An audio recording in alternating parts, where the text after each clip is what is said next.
Today, we're diving into the 15th chapter of the Quran, Surah Al-Hijr.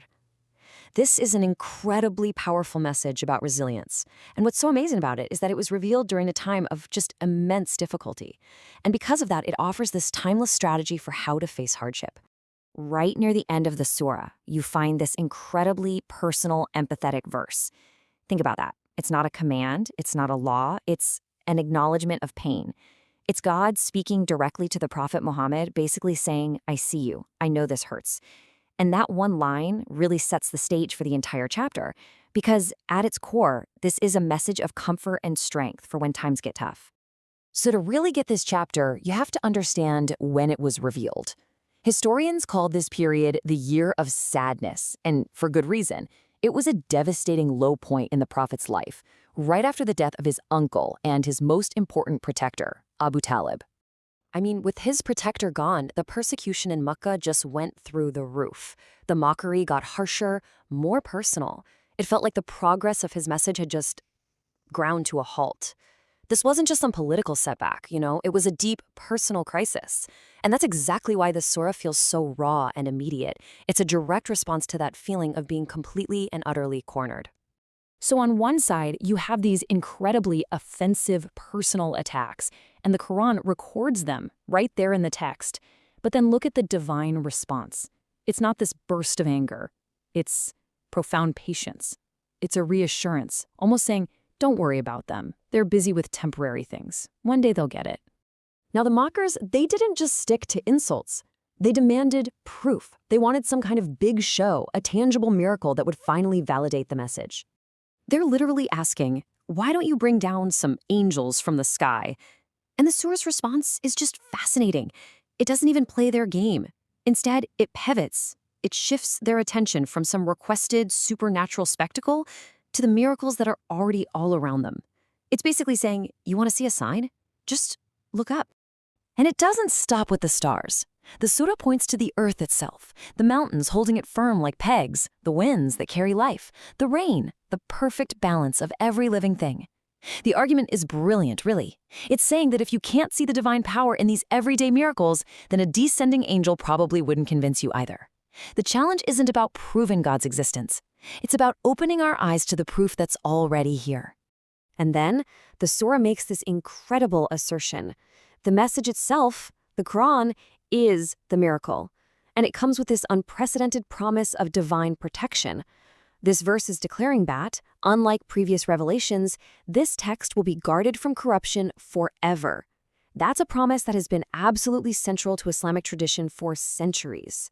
Now, as you read through the surah, you might notice it kind of jumps between these themes: history, creation, warnings, hope.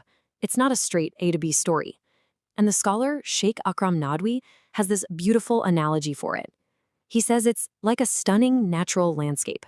At first glance, it might seem chaotic, but when you step back and take it all in, you see how all the different parts, the mountains, the rivers, the forests, come together to create something breathtakingly whole.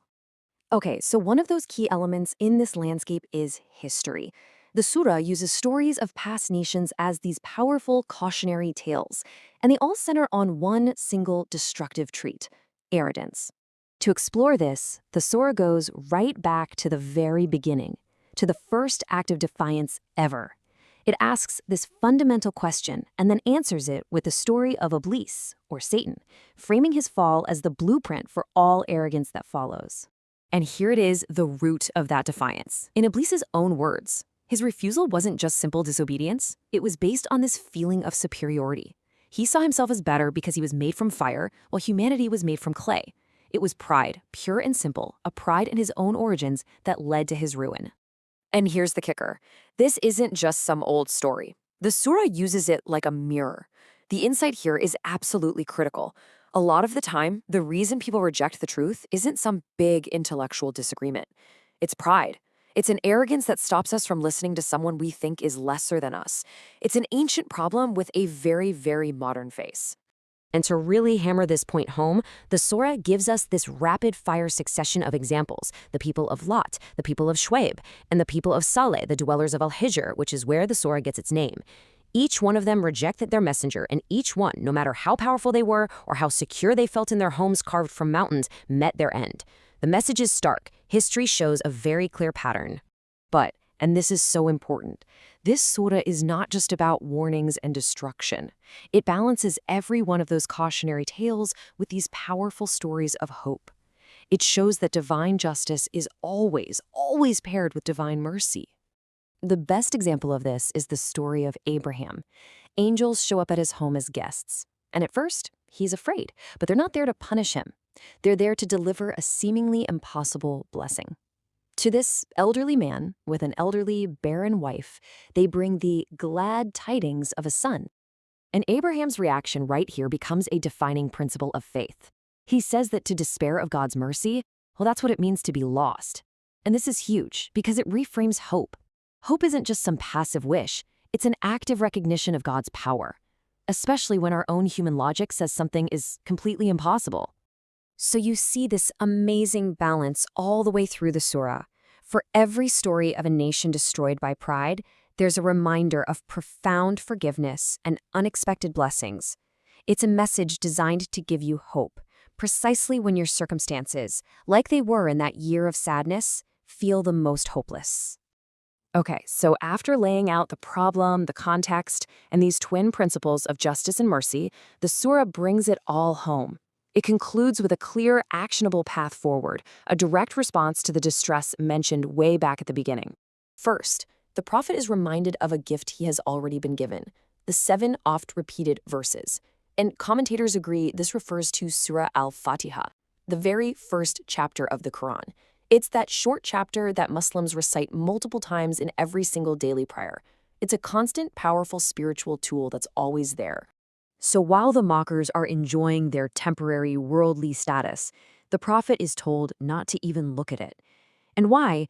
Because he possesses something infinitely greater, something far more permanent, the revelation, the great Quran. It's this powerful shift in perspective about what true wealth and strength really are. And this all leads to a really clear spiritual remedy. The cure for the distress caused by their words isn't to argue back or to despair. It's to follow these 4 steps. First, acknowledge the pain. Then, channel that energy into praising God. Third, physically prostrate in prayer. And finally, just keep serving with perseverance right until the very end. And the culmination of all this spiritual strengthening, it's not retreat. It's a bold, powerful command. After finding that inner strength in praise and prayer, the instruction is to go back out there and proclaim the message publicly. Turn away from the mockers, yes, but do not hide the message from the world. And that leaves us with this final, massive question. When you're faced with public ridicule and private pain, where do you find the strength not just to get through it, but to stand up and speak your truth? Surah Al-Hijr suggests the answer isn't in changing the world around you, but in turning inward to prayer, in connecting with the signs of creation, and in holding on to the promise that even in the darkest of times, mercy and a greater purpose are always, always there.